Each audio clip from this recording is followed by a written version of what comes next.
Hello everyone, कैसे हैं आप सभी। स्वागत है आप सभी का आपके अपने यूट्यूब चैनल बीरज स्टडी पॉइंट पर। तो आज की ये वीडियो सभी सेमेस्टर्स के लिए, हाँ सही सुन रहे हैं आप, सभी सेमेस्टर्स के लिए काफ़ी ज़्यादा इंपॉर्टेंट होने वाली है। क्योंकि इस वीडियो में हम बात करने वाले हैं SCEC के subject personality development and communication की, जो कि हर सेमेस्टर में और हर कोर्स में है। तो सही सुनने आपकी, हर सेमेस्टर और हर कोर्स में ये सब्जेक्ट है। तो हम आज इसके बारे में बात करेंगे, और जो क्वेश्चन मैं आपको बताने वाला हूँ, अगर आपने वो अच्छे से प्रिपेयर कर लिए तो आपको अपने एग्जाम में वही सेम क्वेश्चन देखने को मिलेंगे, ये मेरी गारंटी है। एंड एज यू नो, हम अपनी वीडियो में आपको सिर्फ और सिर्फ इंपॉर्टेंट कंटेंट ही पढ़ाते हैं, जो कि एग्जाम के पॉइंट ऑफ व्यू से काफ़ी ज़्यादा इंपॉर्टेंट होते हैं। बेसिकली जिन टॉपिक से आपके एग्जाम्स में क्वेश्चन पूछे जाते हैं। तो चलिए शुरू करते हैं वीडियो को। और अगर आप हमारे चैनल पर पहली बार आए हैं तो चैनल को सब्सक्राइब करके वीडियो को लाइक ज़रूर कर देना और अपने दोस्तों के साथ भी शेयर कर देना। तो सबसे पहले इसके सिलेबस की बात करते हैं। इस सब्जेक्ट में हमारे पास टोटल 5 यूनिट्स आएंगी। इसमें 5 टोटल लेसन है। पहले लेसन का नाम है कम्युनिकेशन थ्योरी एंड प्रैक्टिस। इसमें हम कम्युनिकेशन की थ्योरी और उसकी प्रैक्टिस के बारे में पढ़ेंगे। सेकंड यूनिट है business writing and presenting a positive image, कि कैसे हम बिजनेस में एक पॉजिटिव इमेज सेट करते हैं और कैसे बिजनेस में हम फॉर्मल लेटर्स वेटर्स लिखते हैं। उसके बाद लेसन 3 है बैरियर्स टू कम्युनिकेशन, यानी कम्युनिकेशन के टाइम पे जो बैरियर्स आते हैं कम्युनिकेशन में, उनके बारे में जानेंगे। फोर्थ लेसन है लीडरशिप टीम बिल्डिंग और कॉन्फ्लिक्ट रिजोल्यूशन, कि कैसे एक लीडर को होना चाहिए, कैसे टीम बिल्डिंग की प्रोसेस क्या होती है, और अगर हमारे टीम में कोई कॉन्फ्लिक्ट आए तो उसको रिजोल्यूट कैसे किया जाएगा। और लेसन 5 है negotiation skills and strategies of negotiation, कि कैसे नेगोशिएशन करी जाती है, उसके लिए क्या क्या स्किल्स चाहिए होती है और क्या क्या उसकी स्ट्रेटजी होती है। तो चलिए आगे बढ़ते हैं। अब इसका क्वेश्चन पेपर पैटर्न देखते हैं। तो सबसे पहले हमारा जो सब्जेक्ट का पेपर है, इस सब्जेक्ट का जो हमारा पेपर है, वो टोटल कितने मार्क्स का होगा? वो होगा हमारे 80 मार्क्स का। 80 मार्क्स का होगा और टाइम कितना चाहिए होगा? 2 आवर्स का होगा पेपर। तो फिर उसके बाद देखिए, अब इस क्वेश्चन पेपर में टोटल कितने क्वेश्चन होंगे? 6 क्वेश्चन होंगे। और कैंडिडेट्स को कितने करने हैं? 4 क्वेश्चन। यानी कि टोटल 6 होंगे और हमें उनमें से कोई 4 क्वेश्चन करने हैं। और हर क्वेश्चन कितने मार्क्स का होगा? 20 मार्क्स का होगा। यानी कि आपको 2 घंटे में 4 क्वेश्चन करने हैं और हर क्वेश्चन 20 मार्क्स का होगा। ये हमारा इसका क्वेश्चन पेपर पैटर्न है। अब देखिए, अगर आपको ड्यू सोल से रिलेटेड इन्फॉर्मेशन लेटेस्ट चाहिए जल्दी से जल्दी, कि आपको किसी चीज़ में लेट ना हो जाए, जैसे असाइनमेंट की डेट होती है 1 हफ्ते की होती है, कहीं आप देखा नहीं, आपके पास इन्फॉर्मेशन नहीं आई, तो आप हमारे यूट्यूब चैनल को सब्सक्राइब कर सकते हैं, हमारे टेलीग्राम चैनल, व्हाट्सअप चैनल को ज्वाइन कर सकते हैं।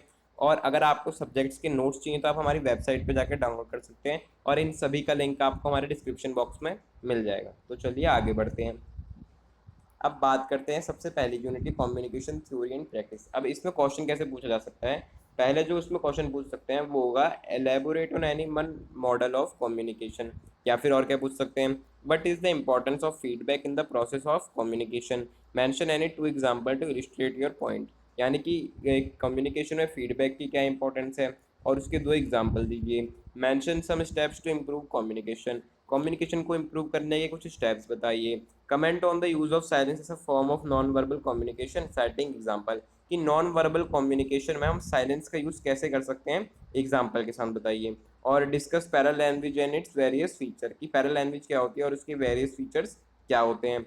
Explain the following with suitable example, body language and non verbal communication, की बॉडी लैंग्वेज क्या होती है और नॉन वर्बल कम्युनिकेशन क्या होती है। या फिर और क्या पूछ सकते हैं, explain how sign signal and symbol are use to make communication effective, illustrate with 2 suitable example, कि कैसे साइन सिग्नल और जो सिंबल है उनसे हमारी कम्युनिकेशन और ज़्यादा इफेक्टिव होगी, इसको 2 एग्जाम्पल देके समझाइए। या फिर शॉर्ट नोट लिखिए किस पे? 2 टाइप की नॉन वर्बल कम्युनिकेशन पे, या फिर विजुअल कम्युनिकेशन पे शॉर्ट नोट। अभी जितने भी क्वेश्चन हैं इन सभी के आंसर मैं आपको एक ही बारी में करा दूंगा, क्योंकि ये हमारी यूनिट 1 है कम्युनिकेशन थ्योरी एंड प्रैक्टिस, और इसमें से ये सवाल पूछे जा सकते हैं। तो देखते हैं इनके आंसर हम किस तरीके से करेंगे।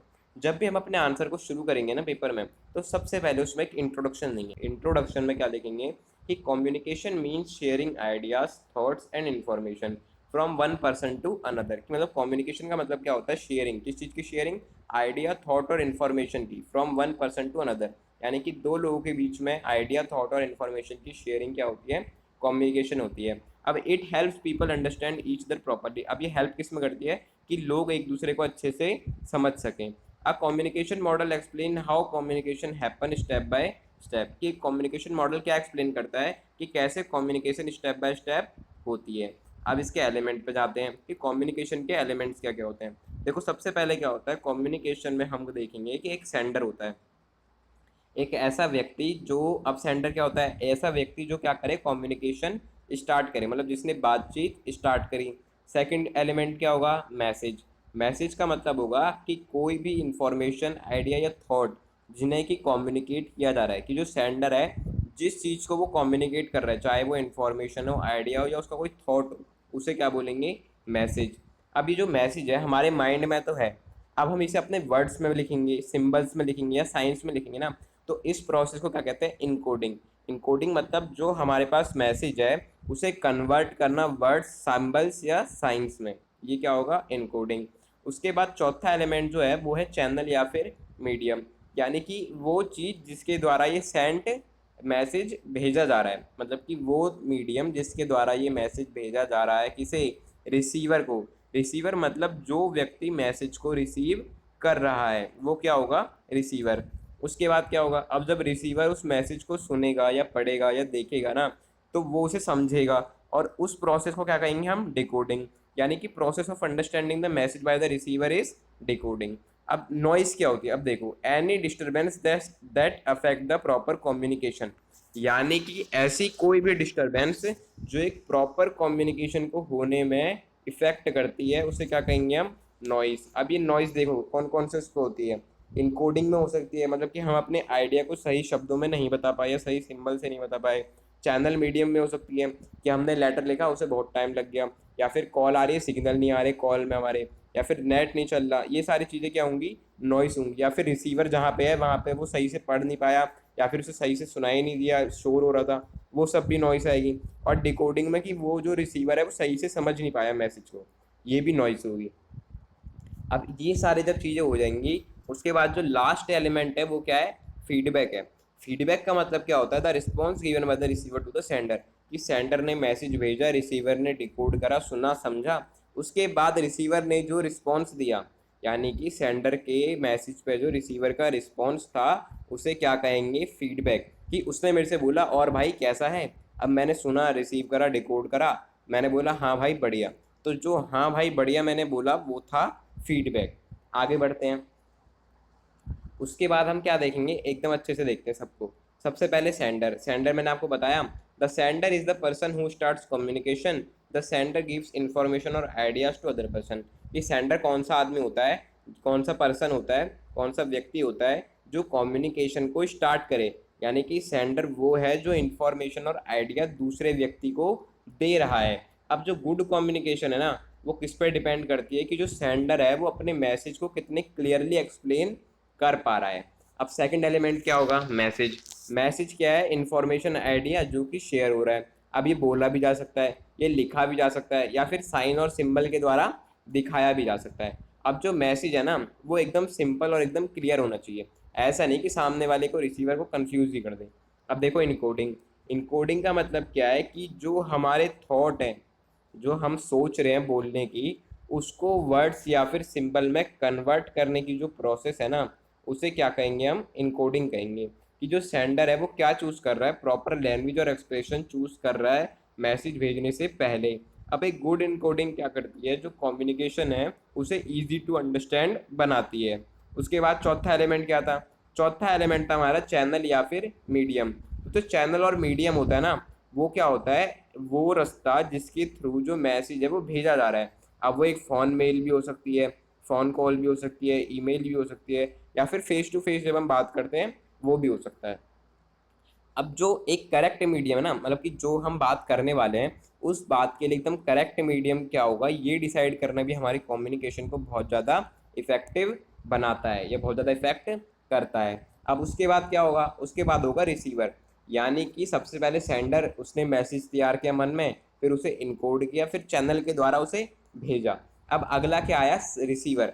यानी कि वो व्यक्ति जो मैसेज को, जिस तक मैसेज जा रहा है, यानी कि जो रिसीवर है जिसको मैसेज मिल रहा है, सेंडर ने जो मैसेज भेजा है वो किसे मिल रहा है, रिसीवर को। The receiver is the person who gets the message. अब जो रिसीवर है ना वो इन्फॉर्मेशन को केयरफुली लिसन करता है या फिर रीड करता है। अब एक कम्युनिकेशन तभी सक्सेसफुल होती है जब जो रिसीवर है ना वो मैसेज को करेक्टली अंडरस्टैंड करता है। उसके बाद तो अंडरस्टैंड कहाँ से करेगा, डिकोडिंग से।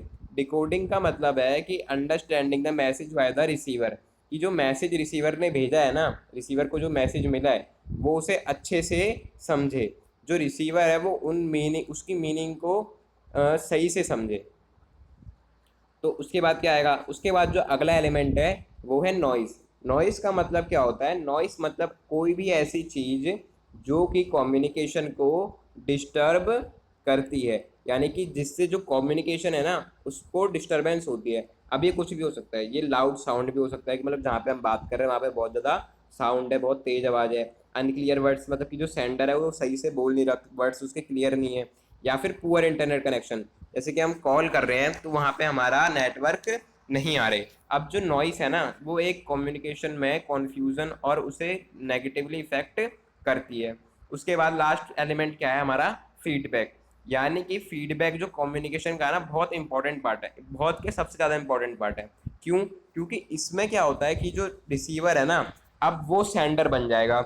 यानी कि सेंडर ने रिसीवर को जो मैसेज भेजा था ना उसका रिस्पॉन्स जब रिसीवर देगा उसे क्या कहेंगे, फीडबैक। अब फीडबैक क्या हेल्प करता है, सेंडर को हेल्प करता है समझने में कि जो मैसेज उसने भेजा था वो करेक्टली अंडरस्टूड हुआ या फिर नहीं हुआ। अब जो फीडबैक है ना वही हमारी कम्युनिकेशन को एक टू वे प्रोसेस भी बनाता है। आगे बढ़ते हैं। उसके बाद हम क्या करेंगे कि फीडबैक की इंपॉर्टेंस लिखेंगे कि इसमें कम्युनिकेशन में। अब देखो फीडबैक की इंपॉर्टेंस क्या है, सबसे पहला है हेल्प्स इन बेटर अंडरस्टैंडिंग। कैसे, क्योंकि जो फीडबैक है ना वो सेंडर की हेल्प करेगा क्या जानने में, ये जानने में कि जो रिसीवर है उसे मैसेज प्रॉपरली समझ आया या फिर नहीं आया।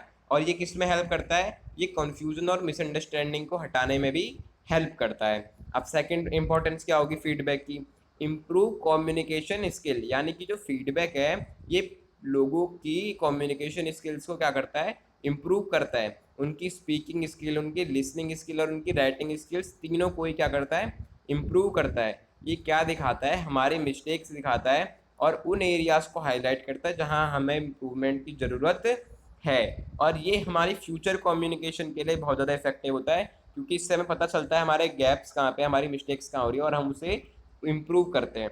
उसके बाद जो थर्ड है, थर्ड इंपॉर्टेंस क्या है, वो है मेक्स कम्युनिकेशन टू वे।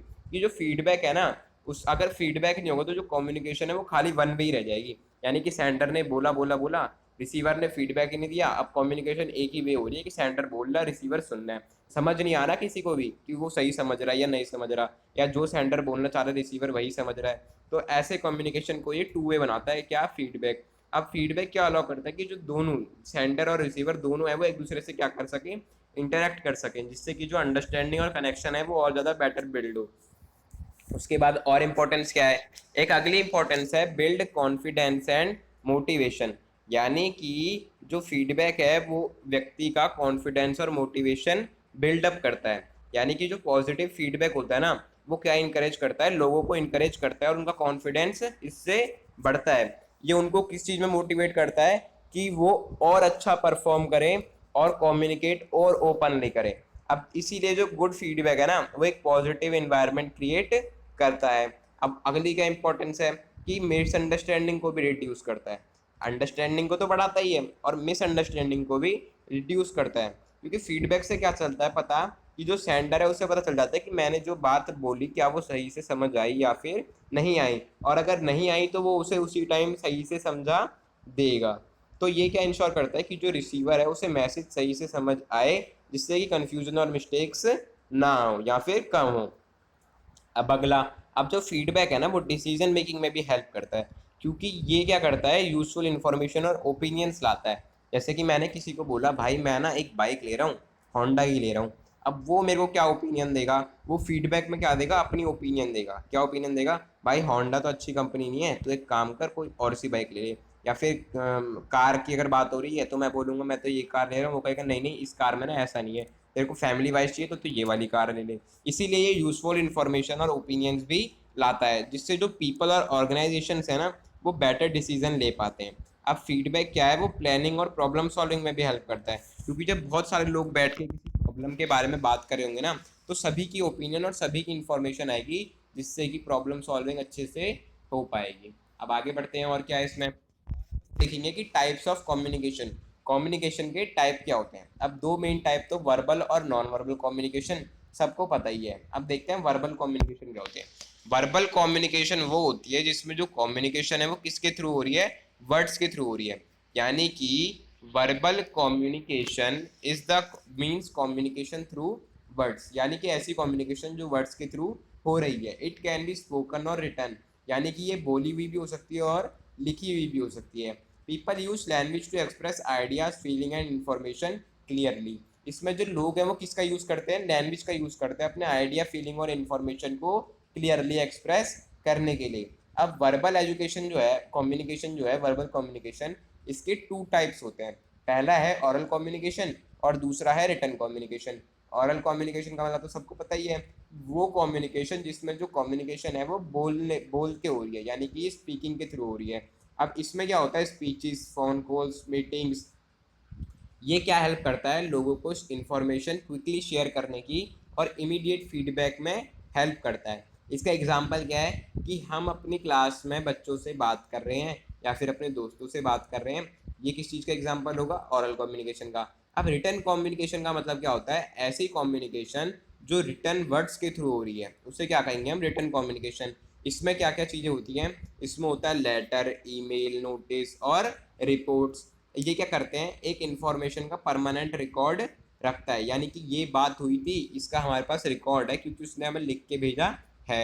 इसका एग्जाम्पल क्या होगा, ईमेल या फिर कोई लेटर। अब दूसरी कम्युनिकेशन किस टाइप की होती है, दूसरी होती है non verbal communication. Non verbal communication वो कम्युनिकेशन होती है जिसमें कम्युनिकेशन किसके थ्रू होती है, बिना किसी वर्ड्स के थ्रू होती है। इसमें क्या क्या होता है, इसमें होता है gesture, facial expression, science and body movement. यानी कि हम कैसे जेस्चर दे रहे हैं, अपने हाथ को कैसे हिला रहे हैं, कैसे मतलब अपने फेशियल एक्सप्रेशन हम कैसे दे रहे हैं, हम कौन से साइंस यूज़ कर रहे हैं और हमारी बॉडी मूवमेंट क्या है, इससे जो कम्युनिकेशन होती है उसे कहते हैं नॉन वर्बल कम्युनिकेशन। यानी कि जैसे मेरे दोस्त ने मुझसे बोला कि खाना खाएगा क्या अभी से, और मैंने अपनी मुंडी हिला के बोल दिया, तो वो समझ गया कि ये तो मना कर रहा है, तो ये खाना अभी नहीं खाएगा। तो ये कौन सी कम्युनिकेशन हुई, नॉन वर्बल कम्युनिकेशन, क्योंकि मैंने उसे बोला तो कुछ नहीं, लेकिन अपने बॉडी मूवमेंट, फेशियल एक्सप्रेशन और जेस्चर्स के जरिए उसे बता दिया कि मैं खाना अभी नहीं खाऊंगा। अब नॉन वर्बल कम्युनिकेशन के टाइप्स क्या होते हैं, पहला होता है बॉडी लैंग्वेज। बॉडी लैंग्वेज मतलब ओवरऑल हमारी जो बॉडी के मूवमेंट्स और एक्शन होते हैं ना, जो हमारी फीलिंग और एटीट्यूड को क्या करते हैं, एक्सप्रेस करते हैं, उसे कहते हैं बॉडी लैंग्वेज। अब सेकंड होगा फेशियल एक्सप्रेशन।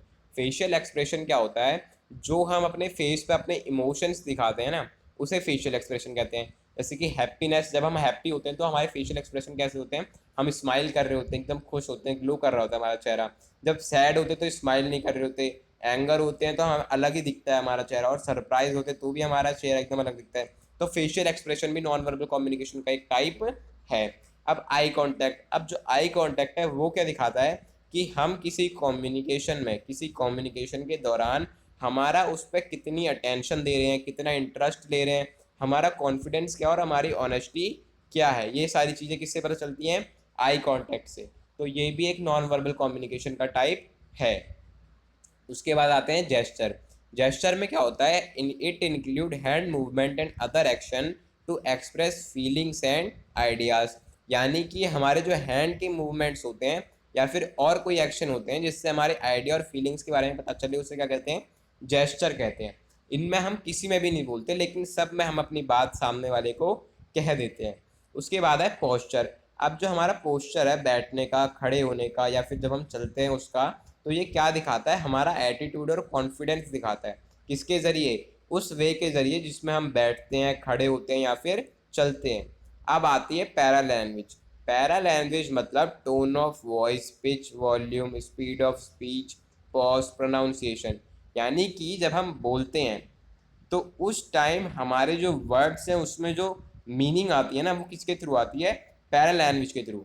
यानी कि जैसे मेरे से किसी ने पूछा तू खाना खाएगा, मैं बोलूँगा नहीं यार अभी नहीं खा रहा। अब ये एकदम अलग है। अब किसी ने मेरे से पूछा खाना खाएगा क्या, मैं बोलूँगा नहीं खा रहा ना यार, क्यों दिमाग खराब कर रहा है। तो इन दोनों में जो अंतर है कि पता चल गया ना कि पहले में एकदम नॉर्मली बोला और सेकंड वाले में एकदम गुस्से में बोला। तो ये कैसे पता चला, मेरी टोन से, मेरी पिच से, मेरी वॉल्यूम से, मेरे पॉज और प्रोनाउंसिएशन से। तो इसे क्या कहेंगे हम, पैरा लैंग्वेज। और उसके बाद क्या होगा, लास्ट होगा विजुअल कम्युनिकेशन।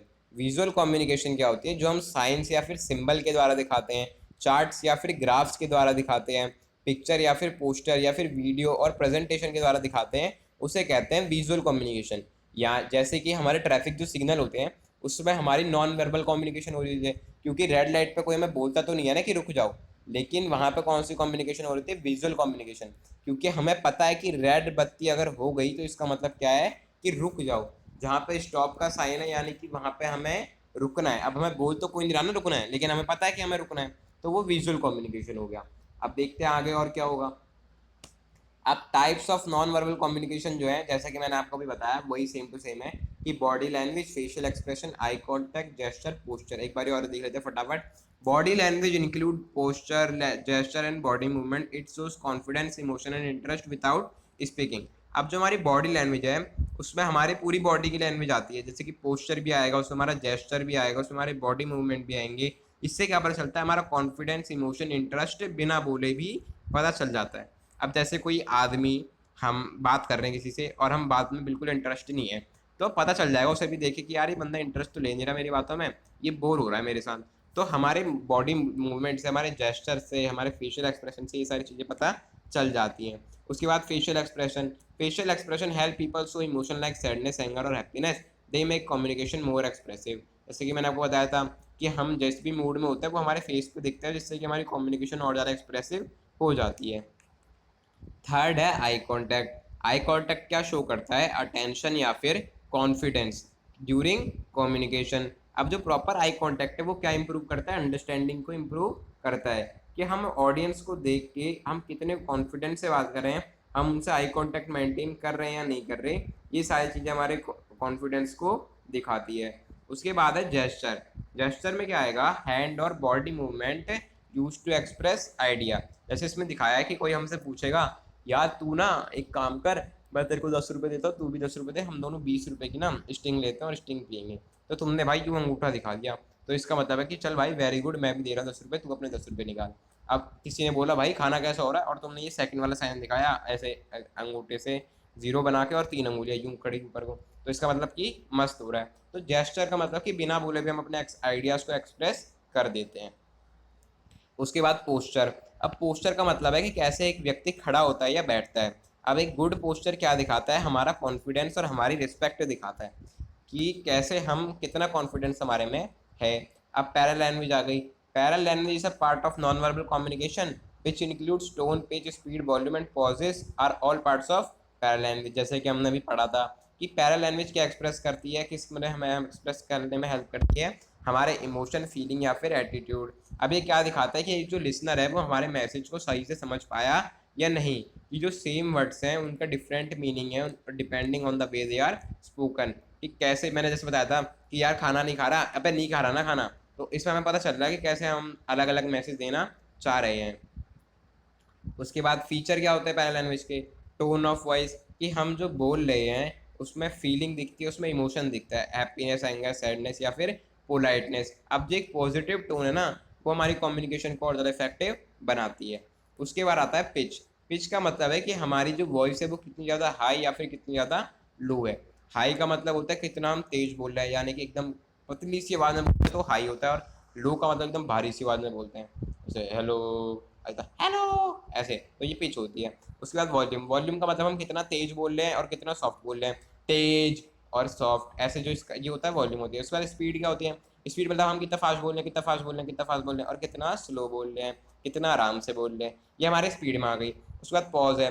पॉज का मतलब कि हम अपने वर्ड्स को बोलते टाइम बीच में कितनी वो ले रहे हैं, कितना गैप ले रहे हैं। जैसे कि अब मैं बोल रहा हूँ कि सुनो, मैं कहना चाहता हूँ कि मेरा नाम सुमित है, और मैं कहना चाहता हूँ कि मेरा नाम सुमित है। अब पॉज से भी हमारी जो इस कम्युनिकेशन है उस पर इफेक्ट पड़ता है। अगर मैं सही से पॉज लूँगा तो मेरी बात सही से लोग समझ पाएंगी। प्रोनाउंसिएशन। अब प्रोनाउंसिएशन क्या होता है, जो वर्ड्स है उनको करेक्टली और क्लियरली बोलना। और गुड प्रोनाउंसिएशन क्या करता है, अंडरस्टैंडिंग और को इम्प्रूव करता है और कन्फ्यूजन को अवॉइड करता है। जैसे कि मैंने बोला मैं एक पोएम सुनना चाहता हूँ, वैसे तो पोएम भी सही है, लेकिन अब क्या होता है कई सारे लोग उसे पोम बोलते हैं कि मैं एक पोम सुनना चाहता हूँ, तो ये प्रोनाउंसिएशन में अंतर आ गया। उसके बाद देखते हैं, अब आ गई विजुअल कम्युनिकेशन। अब विजुअल कम्युनिकेशन क्या होती है? ऐसी कम्युनिकेशन जिसमें पिक्चर्स, चार्ट, साइंस और सिंबल्स का यूज़ किया जाता है। किस लिए? इन्फॉर्मेशन को शेयर करने के लिए। इससे क्या होता है? कम्युनिकेशन सिंपल और अट्रैक्टिव लगती है। जैसे कि ट्रैफिक साइन, जैसे कि मैंने आपको बताया था, ये लोगों को गाइड करते हैं बिना कुछ कहे। अब टाइप्स ऑफ विजुअल कम्युनिकेशन, की विजुअल कम्युनिकेशन के टाइप क्या होते हैं? पहला है साइन और सिंबल, दूसरा है चार्ट और ग्राफ, तीसरा है पिक्चर एंड पोस्टर और चौथा है वीडियो एंड प्रेजेंटेशन। कि कैसे ये सारी चीज़ें डिफरेंट डिफरेंट टाइप्स हैं। ये कैसे साइन और सिंबल से हमें अलग ही पता चल जाता है। जैसे नो स्मोकिंग का साइन दिख रहा है, डेंजर का साइन दिख रहा है। चार्ट्स और ग्राफ में पता चल जाता है, जैसे कि हम कहीं की पॉपुलेशन देख रहे हैं तो बिना बताए भी हमें पता चल जाएगा किसी की चार्ट को और किसी भी ग्राफ को देख के कि कितनी सालों में उनकी बढ़ी है, या फिर किसी चीज़ का कितना परसेंट कौन सी मतलब किसी जगह पे कितने परसेंट कौन से लोग रहते हैं। उसके बाद पोस्टर से क्या होता है? पता चलता है कि भाई वाटर बचाना है, जैसे इसमें सोव वाटर सेव लाइफ लिखा है कि बिना वाटर के हमारी लाइफ भी कुछ खास नहीं है। वीडियो एंड प्रेजेंटेशन क्या होता है? प्रेजेंटेशन का मतलब जिसमें बिना, जैसे मैं अगर आप नहीं भी बोलूँगा तो भी आप इन चीज़ों को पढ़ के समझ जाओगे कि इसमें आपको क्या करना है। तो ये एक तरीके से क्या हो गई? नॉन वर्ब विजुअल कम्युनिकेशन हो गई। जैसे कि हम नीचे वाला जो इसमें पार्ट है जिसमें इंपॉर्टेंस ऑफ विजुअल कम्युनिकेशन है या फिर importance of sine, signal and symbol है, अगर मैं आपको नहीं भी बोलूँ तो भी आप ये पढ़ के समझ जाओगे कि इसमें क्या बताया गया है। तो ये क्या हो गया? विजुअल कम्युनिकेशन हो गया। किसके द्वारा? वीडियो या फिर प्रेजेंटेशन के द्वारा। अब देखो इंपॉर्टेंस में क्या आएगा विजुअल कम्युनिकेशन की? ईजी अंडरस्टैंडिंग, कि भाई इन्फॉर्मेशन सिंपल और क्लियर होती है इसलिए लोग आसानी से समझ जाते हैं। अट्रैक्टिव कम्युनिकेशन, अब पिक्चर है, कलर है, डिज़ाइन है अलग अलग, तो कम्युनिकेशन और ज़्यादा इंटरेस्टिंग होगी। ये लोगों की अटेंशन को भी ग्रैब अच्छे से करेंगे। बेटर मेमोरी, अब जो लोग देख के सीखते हैं ना, मतलब जैसे अगर कुछ अट्रैक्टिव सा देखेंगे किसी चीज़ के बारे में तो वो उन्हें ज़्यादा टाइम तक याद रहेगा। मतलब कि उनकी रिटेंशन तो बढ़ेगी बढ़ेगी और मेमोरी भी बढ़ेगी, आसानी से समझ भी आ जाएगा। और ये एक तरीके से टाइम भी सेव करता है। जैसे कि ये ट्रैफिक सिग्नल पे हमारी रेड लाइट हो गई तो सबने देख लिया भाई रेड लाइट हो गई, इसका मतलब कि रुकना है। अब अगर कोई आदमी वहाँ पर खड़े होकर बोलेगा कि रुक जाओ रुक जाओ रुक जाओ रुक जाओ, तो फिर सबको बहुत ज़्यादा टाइम लग जाएगा। या फिर ट्रैफिक पुलिस वाले होते हैं जहाँ पे कहीं पर सिग्नल खराब हो जाता है तो बस एक हाथ दिखाते हैं यूँ सामने को रोकने के लिए और जाने के लिए ऐसे इशारा करते हैं जाओ जाओ। तो वो भी नॉन वर्बल कम्युनिकेशन है, विजुअल कम्युनिकेशन है। उसके बाद अगला है यूजफुल फॉर एवरीवन, कि ये किसी भी भाषा के लोग समझ सकते हैं। अब जो नो स्मोकिंग वाला साइन है, अभी चाहे आप इंडिया में लगाओ, चाहे अफ्रीका में लगाओ, चाहे चाइना में लगाओ, सब लोग समझ जाएंगे साइन का मतलब है नो स्मोकिंग जोन। तो इसमें किसी को भी लैंग्वेज का कोई बैरियर नहीं पड़ता। आप देख रहे हैं मेरा चैनल बीरे स्टडी पॉइंट। और अगर अभी तक आपने मेरे चैनल को सब्सक्राइब नहीं किया है तो सब्सक्राइब करके बेल आइकन को जरूर प्रेस करना ताकि मेरे चैनल पे आने वाली सभी वीडियो का नोटिफिकेशन सबसे पहले आप तक पहुंचे। तो चलिए अब वीडियो में आगे बढ़ते हैं। उसके बाद देखिए सेकंड क्वेश्चन क्या है। सेकंड क्वेश्चन है कि हम एक बहुत सक्सेसफुल रेस्टोरेंट के मैनेजर हैं। अब हमें एक लेटर ऑफ अप्रिसिएशन लिखना है, किसे? अपने स्टाफ मेंबर्स को उनके डेडिकेशन और हार्डवर्क के लिए। किसके टूवर्ड्स? रेस्टोरेंट के जो टूवर्ड्स है, और उनको मोटिवेट करना है कि अपना गुड वर्क ऐसे ही कंटिन्यू रखो। अब इसमें क्या है? बिजनेस राइटिंग एंड प्रेजेंटिंग है पॉजिटिव इमेज, कि अगर आप एक बिजनेस के मैनेजर हैं, यानी कि एक रेस्टोरेंट के मैनेजर हैं, तो बिजनेस ही एक तरीके से वो रेस्टोरेंट, तो आप कैसे वहाँ पर फॉर्मल राइटिंग करेंगे या फिर अपनी एक पॉजिटिव इमेज कैसे क्रिएट करेंगे अपने स्टाफ मेंबर्स के सामने? तो देखो इसका आंसर मिलेगा आपको पीडीएफ नोट्स में, जिसका लिंक कहाँ है? डिस्क्रिप्शन में। तो आप वहाँ से जाके पीडीएफ नोट्स को डाउनलोड कर सकते हैं। अगर आपको इस वीडियो के प्रॉपर आंसर वाले नोट चाहिए तो नोट्स का लिंक मैंने डिस्क्रिप्शन में डाल रखा है, आप वहां से नोट्स को डाउनलोड कर सकते हैं। अगर आपको ये वीडियो अच्छी लग रही है तो आप इसे लाइक, शेयर और कमेंट जरूर करें, क्योंकि जब आप लाइक करते हो तो हमें मोटिवेशन मिलता है ऐसी और बहुत सी वीडियोस बनाने के लिए। और जब आप वीडियो को शेयर करते हो तो जैसा कि आपको पता ही होगा, नॉलेज बांटने से बढ़ती है। और जब आप हमारी वीडियो पर कमेंट करते हो तो हमें ये पता चलता है कि हम अपनी वीडियो में और क्या इम्प्रूव कर सकते हैं। और मैं आपको बता दूं कि 5 मिनट की वीडियो को बनाने में काफ़ी मेहनत और 1 से 2 घंटे का समय लगता है। तो आप हमारी वीडियो को लाइक, शेयर और कमेंट जरूर करें ताकि हम आपके लिए ऐसी ही और वीडियोस को ला सकें। और कमेंट में ये जरूर बताना कि आपको नेक्स्ट वीडियो किस टॉपिक पर चाहिए। उसके बाद आगे बढ़ते हैं। उसके बाद है क्वेश्चन नंबर 3। क्वेश्चन नंबर 3 क्या है? Describe the elements that constitute an effective presentation, कि ऐसे एलिमेंट्स बताओ जो एक इफेक्टिव प्रेजेंटेशन को कॉन्स्टिट्यूट करें। या फिर explain the following suitable example feature of an effective presentation, कि एक इफेक्टिव प्रेजेंटेशन के फीचर क्या होंगे एग्जांपल के साथ बताओ, या फिर शॉर्ट नोट किस पे लिखो, फीचर ऑफ इफेक्टिव प्रेजेंटेशन पे शॉर्ट नोट्स लिखो। अब इसका आंसर कैसे करेंगे, सबसे पहले आपको पता ही है अपने आंसर में हमें क्या लिखना होता है, सबसे पहले लिखना होता है इंट्रोडक्शन। अब इसमें हमसे पूछा है कि इफेक्टिव प्रेजेंटेशन के एलिमेंट क्या होते हैं, उसके फीचर्स क्या होते हैं। तो सबसे पहले हम इंट्रोडक्शन में किसके बारे में बताएंगे, प्रेजेंटेशन के बारे में, कि प्रेजेंटेशन क्या होता है। अब देखो प्रेजेंटेशन क्या होता है, a presentation is a way of sharing ideas, information of opinion in front of an audience, की एक ऑडियंस के सामने अपने आइडियाज, इन्फॉर्मेशन या ओपिनियन को शेयर करना क्या होता है, प्रेजेंटेशन होता है। और अफेक्टिव प्रेजेंटेशन क्या होता है, affective presentation help people understand the topic clearly and keep the audience interested, यानी कि ऐसी प्रेजेंटेशन जिसमें आप लोगों को सही से समझा पा रहे हो क्लियरली, और उनके अपने अटेंशन को भी ग्रैब करा हुआ है, उनको इंटरेस्टेड रखा हुआ है, वो एक इफेक्टिव प्रेजेंटेशन होगी। अब good communication skills, confidence and proper planning are important for a successful presentation. एक सक्सेसफुल प्रेजेंटेशन के लिए क्या क्या चीज़ें जरूरी हैं, कॉन्फिडेंस, प्रॉपर प्लानिंग। अब देखो, अब इसके एलिमेंट और फीचर पे बात करते हैं कि इसके क्या फीचर और क्या एलिमेंट है इफेक्टिव प्रेजेंटेशन की। सबसे पहला तो क्लियर ऑब्जेक्टिव, कि हम जिस टॉपिक पे प्रेजेंटेशन बना रहे हैं उसके हमें ऑब्जेक्टिव पता हो, हमें पता हो कि इस प्रेजेंटेशन से हमें सामने वाले को क्या बताना है या फिर क्या सिखाना है, कि हमारी प्रेजेंटेशन का पर्पस क्या है, जिससे कि हम फोकस रहें और हमारी जो प्रेजेंटेशन है वो भी एकदम ट्रैक पे रहे।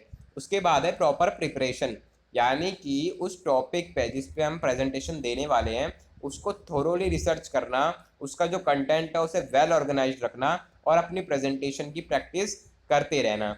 उसके बाद सिंपल एंड क्लियर लैंग्वेज, कि मतलब जो भी हम बोलेंगे उसे एकदम सिंपल वर्ड्स और शॉर्ट सेंटेंसेस में बताना है, जिससे कि लोगों को समझने में आसानी हो और कोई मिसअंडरस्टैंडिंग क्रिएट ना हो।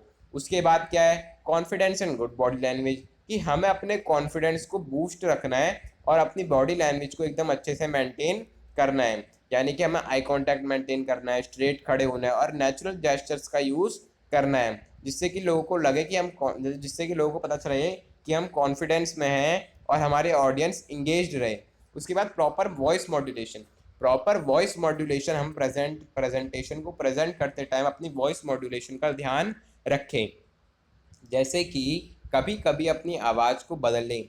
जैसे कि मैं बोल रहा हूँ अभी, कि मैं एक कहानी सुनाता हूँ, जैसे कि मेरा एक समय की बात है, एक राजा हुआ करता था और उसी के दरबार में एक नौकर भी रहता था। कैसे मेरी वॉइस चेंज हो रही है एक स्टोरी में, वो हमारी वॉइस मॉड्यूलेशन है, जिससे कि ऑडियंस की अटेंशन ग्रैब हो। जैसे कि शेर दहाड़ा और उसने चूहे से बोला, तो ये सारी चीज़ें जो हमारी हैं वॉइस मॉड्यूलेशन में आती है। उसके बाद जो सिक्स्थ है वो है विजुअल एड्स। विजुअल एड्स में क्या होगा कि हम अगर सामने वाले को प्रेजेंट कुछ कर रहे हैं तो वो उसे विजुअली भी दिखाई दे, तो इसमें हम किसका यूज़ करेंगे, स्लाइड, चार्ट्स, इमेज, वीडियोस या फिर डायग्राम का, अपने पॉइंट्स को बेटरली एक्सप्लेन करने के लिए। उसके बाद ऑडियंस इंटरेक्शन, कि अपनी प्रेजेंटेशन देते टाइम हम ऑडियंस से इंटरेक्ट भी करें, ये नहीं कि हम बोलते जा रहे हैं और ऑडियंस सुनते जा रही है, हमें उनसे सवाल भी पूछना है। जैसे कि हम किसी एक स्टोरी की प्रेजेंटेशन दे रहे हैं तो हम पूछेंगे, बताओ बच्चों अब आपको ये स्टोरी कैसी लगी, आपको क्या लगता है, क्या शेर चूहे को मार देगा या फिर चूहा उसे चकमा दे के भाग जाएगा। तो ये सारी चीज़ें किस में आएंगी, ऑडियंस इंटरेक्शन में आएंगी। या फिर अगर मैंने आपको जैसे ही प्रेजेंटेशन करा दी, मैंने आपको ये वीडियो पढ़ा दी, उसके बाद मैं आपसे बोलूँगा कि आप मेरे को कमेंट में बताओ कि आपको अगर कोई चीज़ समझ नहीं आई तो वो बताओ, या फिर ये वीडियो कैसी लगी वो बताओ, या फिर अगली वीडियो किस टॉपिक पर होनी चाहिए वो बताओ। तो उसमें मैं आपसे इंटरेक्ट कर रहा हूँ, आप मेरे को आंसर दे रहे हो सब, मैं आपसे कोई क्वेश्चन पूछूँ और बोलूँ कि इसका आंसर आप कमेंट में दो, तो ये भी इंटरेक्शन हो गया। तो ऑडियंस से इंटरेक्ट भी हमें करना चाहिए। उसके बाद टाइम मैनेजमेंट, कि हमारी जो प्रेजेंटेशन है वो एकदम टाइम ओरिएंटेड हो, कि अगर हमें आधे घंटे का टाइम दिया है तो वो आधे घंटे पे ही ख़त्म हो, ना ज़्यादा जल्दी ख़त्म हो ना ज़्यादा लेट ख़त्म हो। तो इसीलिए टाइम मैनेजमेंट भी अच्छा सा होना चाहिए। उसके बाद लॉजिकल ऑर्गेनाइजेशन ऑफ आइडियाज़, मतलब कि जो भी आइडिया हम प्रेजेंट करने वाले ना उसका लॉजिकल ऑर्गेनाइजेशन हो, यानी कि ऐसा ना बोले हम कि भाई मैं तो एक आइसक्रीम, जैसे कि मैं खाता हूँ चोकोबार, क्या आप भी चोकोबार खाते हैं, मैं बोलूँगा कि एक कंपनी है बड़ा लाल, जो भी कंपनी का नाम है, हैव मोर मान लो, एक कंपनी है हैव मोर, और उसके अंदर बहुत सारी आइसक्रीम्स बनती हैं, उन सारी आइसक्रीम्स का मैं नाम बताऊंगा, फिर उन आइसक्रीम्स में से एक आइसक्रीम की मैं बात करूंगा कि मैं तो जी उसको चोकोबार खाता हूँ, मेरे को चोकोबार बहुत अच्छी लगती है, लेकिन चोकोबार, फिर मैं चोकोबार के बारे में बोलने लग जाऊंगा, यानी कि लॉजिकल ऑर्गेनाइजेशन से हम आएंगे, धीरे धीरे करके आएंगे। उसके बाद एक स्ट्रॉन्ग कंक्लूजन होना चाहिए, कि जो भी हमने पूरी प्रेजेंटेशन बताई उसका जो कंक्लूजन है वो एकदम स्ट्रांग हो, कि लोग एकदम कुछ समझे कि इस पूरी प्रेजेंटेशन से कुछ कंक्लूड हो रहा है। यानी कि जैसे मैंने पूरी बता दिया इस बारे में कि चॉकलेट ऐसी होती है, इसके ये फायदे होते हैं, इसके ये नुकसान होते हैं, लास्ट में बताऊं कि इन सब चीज़ों के बावजूद भी ऐसा ऐसा है, तो हम उस पूरी प्रेजेंटेशन को लास्ट में कुछ मिनट्स में कंक्लूड करें। उसका इंपॉर्टेंस क्या है इफेक्टिव प्रेजेंटेशन की? इफेक्टिव प्रेजेंटेशन की इंपॉर्टेंस है सबसे पहले तो इम्प्रूव कम्युनिकेशन, कि अगर एक प्रेजेंटेशन इफेक्टिव होगी ना तो लोगों के पास जो इन्फॉर्मेशन है वो क्लियरली और कॉन्फिडेंटली हम शेयर कर पाएंगे, जिससे कि अंडरस्टैंडिंग स्पीकर और ऑडियंस के बीच में इम्प्रूव होगी। उसके बाद बिल्ड कॉन्फिडेंस, की जो प्रेजेंटेशन है वो पब्लिक स्पीकिंग और कम्युनिकेशन स्किल्स को हमारी इम्प्रूव करता है, जिससे कि क्या होता है सेल्फ कॉन्फिडेंस और पर्सनैलिटी डेवलपमेंट भी इंक्रीज होता है। उसके बाद help in education and business, ये प्रेजेंटेशन जो है वो क्लासरूम ऑफिस और मीटिंग्स में बहुत ज़्यादा यूजफुल है। इससे क्या होता है हम अपने आइडिया और इन्फॉर्मेशन को एक बेटर वे में क्या कर पाते हैं, एक्सप्लेन कर पाते हैं।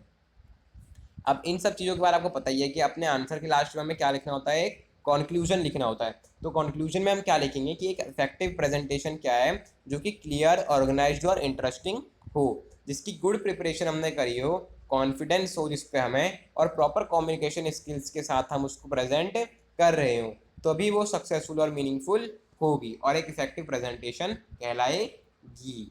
अगला क्वेश्चन देखते हैं। अगला क्वेश्चन है what are the various barriers to communication, explain with examples, कि कम्युनिकेशन के बैरियर्स क्या है, एग्जाम्पल के साथ बताओ। अब देखो सबसे पहले हमें पता ही है आंसर में हम क्या लिखते हैं, एक इंट्रोडक्शन लिखते हैं। अब इंट्रोडक्शन में इसमें हम बताओ कम्युनिकेशन के बारे में लिखेंगे इंट्रोडक्शन में, या फिर एक कम्युनिकेशन बैरियर्स के बारे में। अब इसमें बात करनी है हमें कम्युनिकेशन के बैरियर्स के ऊपर, तो इंट्रोडक्शन में भी हम किसके बारे में बताएंगे, कम्युनिकेशन बैरियर्स के बारे में। अब देखो कम्युनिकेशन बैरियर क्या होते हैं। Communication barriers are the problems और obstacles that stop communication from becoming clear and effective, यानी कि ऐसी प्रॉब्लम या फिर ऐसे ऑब्स्टेकल जो कि कम्युनिकेशन को क्लियर और इफेक्टिव होने में रोकते हैं, उन्हें क्या कहते हैं हम, कम्युनिकेशन बैरियर। अब ये बैरियर जो होता है ये क्या क्रिएट करता है, ये मिसअंडरस्टैंडिंग और कन्फ्यूजन क्रिएट करते हैं लोगों के बीच में, यानी कि सेंडर और ऑडियंस के बीच में। अब कम्युनिकेशन बैरियर जो है ना वो पर्सनल, सोशल और प्रोफेशनल रिलेशनशिप्स को इफेक्ट कर सकते हैं नेगेटिवली। अब वेरियस बैरियर्स टू कम्युनिकेशन, यानी कि बैरियर्स होते क्या हैं। सबसे पहला फिजिकल बैरियर, यानी कि अगर आप किसी से बात कर रहे हो और वहाँ पे आसपास बहुत तेज शोर हो रहा है, यानी कि डीजे बज रहा है एक तरीके से, तो आपकी बात उसे सही से सुनाई नहीं देगी। अब हम शादी में जा रहे हैं और बैंड बज रहा है बारात में बहुत तगड़ा वाला, अब आपको बोलना है कुछ किसी को, अपने परिवार वाले को, लेकिन उन्हें सुनाई नहीं दे रहा, क्यों, क्योंकि आसपास बैंड का इतना शोर हो रहा है कि आवाज़ ही नहीं जा पा रही आपकी। तो ये क्या हो गया, फिजिकल बैरियर हो गया। उसके बाद लैंग्वेज बैरियर, यानी कि कोई चाइनीज़ अगर आ गया इंडिया में तो चाहे कितनी भी शांति में बैठ के बात कर लो तुम उसे समझ नहीं पाओगे जब तक तुम्हें चाइनीज़ नहीं आती। तो ये कौन सा बैरियर हो गया, लैंग्वेज बैरियर। यानी कि हम उसे बोल रहे हैं हिंदी में कि भाई मेरा नाम सुमित है, वो बोल रहा है चाइनीज़ में हूँ सुंग सुंग सांग सुंग। तो ये सारी चीज़ें किस में आती है, लैंग्वेज बैरियर में। उसके बाद तीसरा क्या होता है, साइकोलॉजिकल बैरियर। साइकोलॉजिकल बैरियर मतलब कि स्ट्रेस, एंगर या फिर डिप्रेशन जो कि क्लियर कम्युनिकेशन में हमें रोकता है, यानी कि सामने वाला हमें किसी और इंटेंशन से कह रहा है लेकिन हमें अपनी साइकोलॉजिकल स्टेट की वजह से उसको कुछ हम और ही तरीके से ले रहे हैं। जैसे कि किसी ने मुझसे बोला कि यार थोड़ा ना शांत रहा कर, आजकल ना तेरा मतलब थोड़ा गुस्सा ज़्यादा आ रहा है, लेकिन मेरे को आज मेरा उसे पता नहीं है कि मेरे साथ क्या चल रहा है, लेकिन मेरी लाइफ में कुछ प्रॉब्लम चल रही है जिसकी वजह से मेरे को गुस्सा आ रहा है, इरिटेट बहुत जल्दी हो जा रहा हूँ। तो अगर कोई मेरे को ऐसा बोलेगा मैं तो और इरिटेट हूँ, अबे तेरे को क्या हो रहा है, मेरे को गुस्सा आ रहा है, तो तू क्यों बता रहा है मेरे को, तू क्यों ज्ञान दे रहा है, ये सब हो गया। उसके बाद कल्चरल बैरियर, यानी कि बहुत सारे कल्चर में अलग अलग वैल्यू और बिलीफ होते हैं जिससे कि मिसअंडरस्टैंडिंग कॉज होती है। जैसे कि अगर आप अमेरिका या फिर वहाँ के जो लोग हैं उन्हें बोलोगे कि आप ना लोगों को दफनाया मत करो कॉफिन में, आप एक काम करो उन्हें जला दिया करो, तो यहाँ पे वो बोलेंगे यार कैसे पागल आदमी है, तुम भी दफनाया करो। वो हमसे बोलेंगे कि तुम दफनाया करो, हम उनसे बोलेंगे कि तुम जलाया करो। तो ये एक कल्चरल बैरियर हो जाएगा कि हमारे बिलीफ और हमारी जो वैल्यूज़ हैं वो डिफरेंट है, जिससे कि मिसअंडरस्टैंडिंग होगी। उसके बाद क्या आता है, सिमेंटिक बैरियर्स। सिमेंटिक बैरियर्स क्या होते हैं, यानी कि ऐसे वर्ड जो सेम ही वर्ड की अलग अलग मीनिंग हो। जैसे कि मैंने बोला कि यार बैंक जाना है मेरे को, तो अगर मेरा कोई दोस्त है भाई जो एकदम खुले विचारों का है, जिससे कि घूमना फिरना पसंद है, तो वो मेरे से बोलेगा भाई भाई मैं भी बैंक चलूँगा, मैं भी बैंक चलूँगा। मैं कहूँगा यार बैंक में तेरा क्या काम है, वो बोलेगा नहीं नहीं मेरे को भी घूमना है। मैं कहूँगा चल ले फिर। अब मैं उसे ले गया स्टेट बैंक ऑफ इंडिया में, SBI में ले गया। वो बोलेगा यार तू इस बैंक की बात कर, मेरे को लगा तू रिवर बैंक की बात कर रहा है, नदी किनारे की बात कर रहा है, मैं तो वहाँ घूमने आना चाहता था। तो ये कौन से बैरियर हो गए, सिमेंटिक बैरियर्स। उसके बाद ऑर्गेनाइजेशनल बैरियर्स, यानी कि स्ट्रिक्ट रूल, ब्यूरोक्रेसी या फिर कम्प्लेक्स हायरार्की जिससे कि कम्युनिकेशन स्लो डाउन हो सके।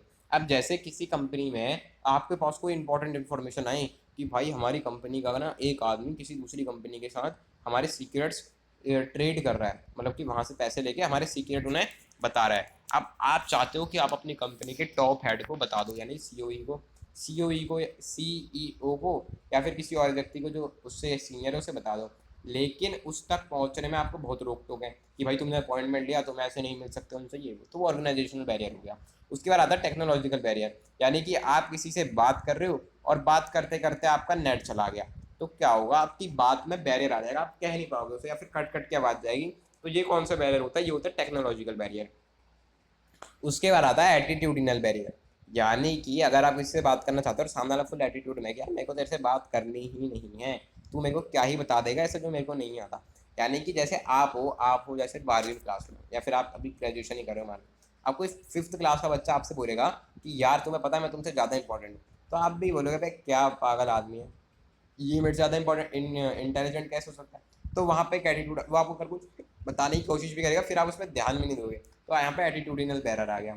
उसके बाद वही बैरियर जो मैंने आपको बताया, कौन कौन से बैरियर थे, physical barrier, language barrier, psychological barrier, cultural barrier, semantic barrier, organisational barrier, technological barrier या फिर एटीट्यूडिनल बैरियर। अब उसके बाद अगला क्वेश्चन है leadership, team building and conflict resolution, की what is a conflict, describe with an example from your life the phases of conflict goes through, यानी कि कॉन्फ्लिक्ट क्या है, एक एग्जांपल दो अपनी लाइफ से और फेसेस जिसके द्वारा कॉन्फ्लिक्ट गुजरता है, या फिर टाइप्स ऑफ कॉन्फ्लिक्ट पर शॉर्ट नोट बताओ।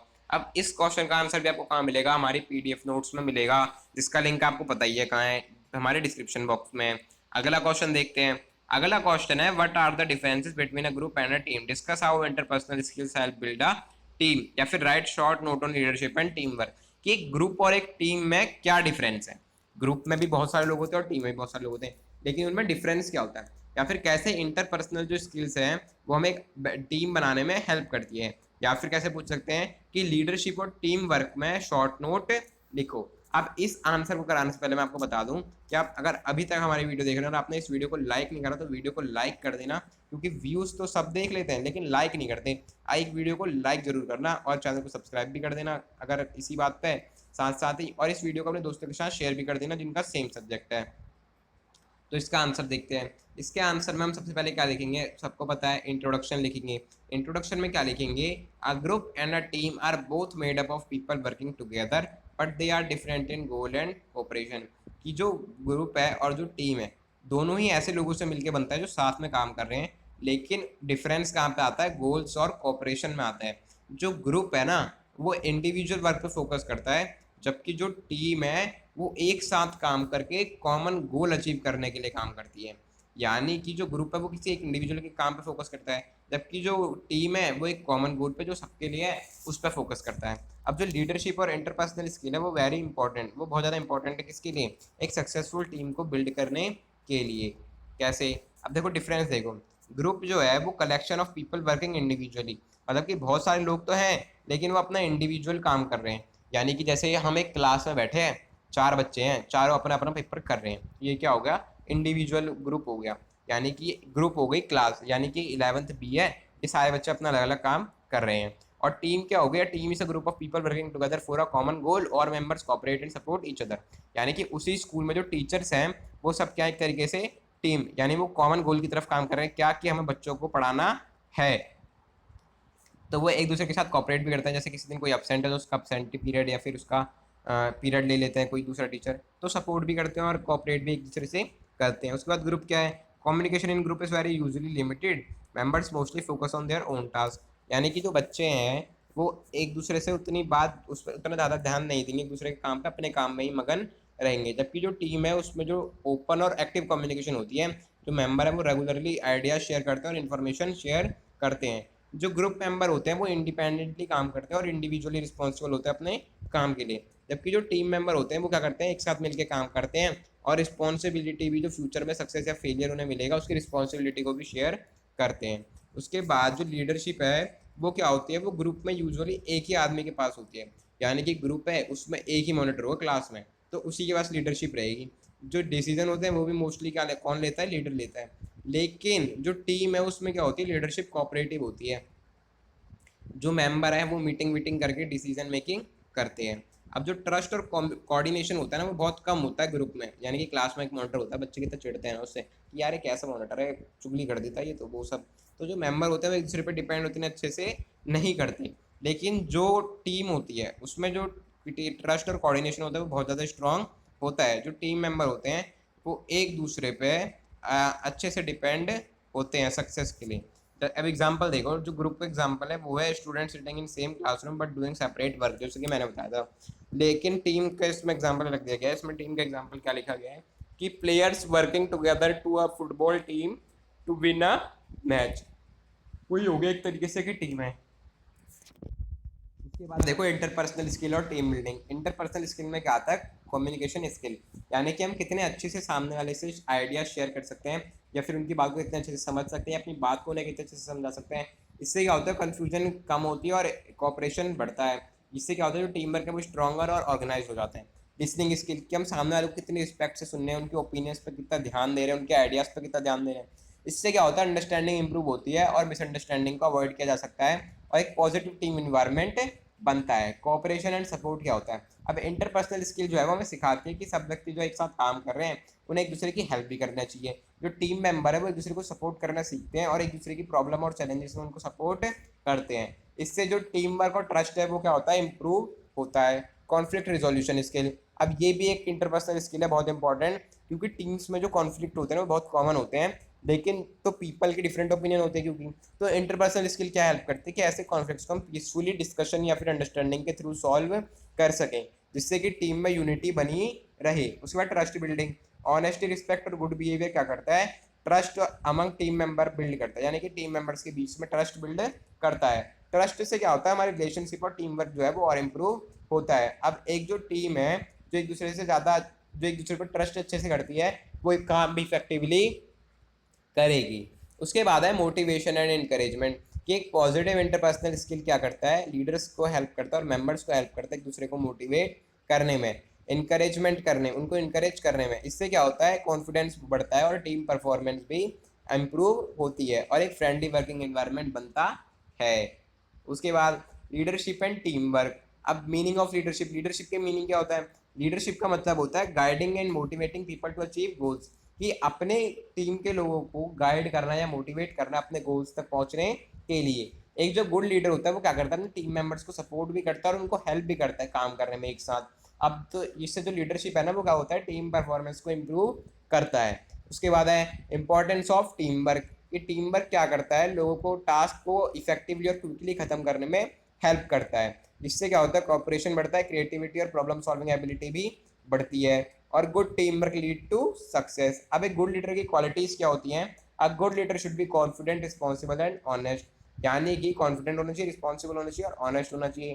कम्युनिकेशन स्किल्स अच्छी होनी चाहिए और अपनी टीम मेंबर्स को मोटिवेट करना आना चाहिए। इससे क्या होगा, टीम में क्या होगा, यूनिटी और डिसिप्लिन बना रहेगा। अब बेनिफिट ऑफ टीम वर्क क्या होता है, कि टीम वर्क में काम करने से जो वर्कलोड है वो कम हो जाता है और एफिशिएंसी हमारे वर्क की इंप्रूव होती है।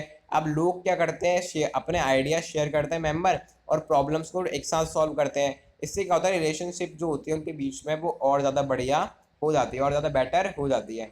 अब टीम बिल्डिंग में लीडरशिप का क्या रूल है, कि जो लीडर होते हैं वो टीम मेंबर को डिसिप्लिन और कोऑपरेशन को मेंटेन करने में क्या करते हैं, हेल्प करते हैं।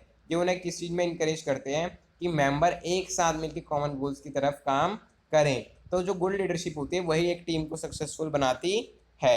उसके बाद इंपॉर्टेंस ऑफ कोऑर्डिनेशन, एक कोऑर्डिनेशन किस में हेल्प करता है, कि टीम मेंबर एक प्लान्ड और ऑर्गेनाइज्ड वे में काम करें। तो जो प्रॉपर कोऑर्डिनेशन होता है वो क्या अवॉइड करता है, कॉन्फ्लिक्ट, कंफ्यूजन और इम्प्रूव करता है क्या, टीम वर्क, जिससे कि प्रोडक्टिविटी और सक्सेस इंक्रीज होती है। आप देख रहे हैं मेरा चैनल बीरेज स्टडी पॉइंट, और अगर अभी तक आपने मेरे चैनल को सब्सक्राइब नहीं किया है तो सब्सक्राइब करके बेल आइकन को जरूर प्रेस करना, ताकि मेरे चैनल पे आने वाली सभी वीडियो का नोटिफिकेशन सबसे पहले आप तक पहुंचे।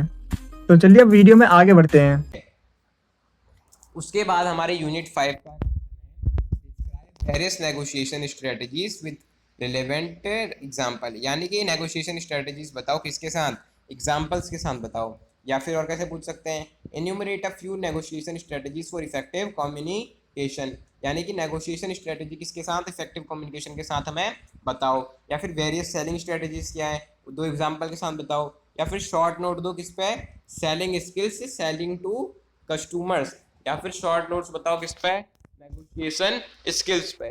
तो इस क्वेश्चन का आंसर भी आपको कहाँ मिलेगा, हमारे पीडीएफ नोट्स में मिलेगा, जिसका लिंक आपको डिस्क्रिप्शन बॉक्स में मिल जाएगा। तो वहां जाके आप पीडीएफ नोट्स को डाउनलोड कर सकते हैं, और उस नोट्स में, उस पीडीएफ नोट्स में आपको और भी इंपॉर्टेंट क्वेश्चंस मिल जाएंगे, और भी समरी मिल जाएगी, चैप्टर के कुछ नोट्स मिल जाएंगे, जिससे कि आप इस पेपर को और आसानी से कर पाओगे। अब आपके लिए ये सारी चीज़ें तैयार करने में, इन सारी चीज़ों को ढूंढने में, प्रीवियस ईयर क्वेश्चंस को एनालाइज करने में हमें बहुत टाइम लगता है और बहुत मेहनत भी लगती है।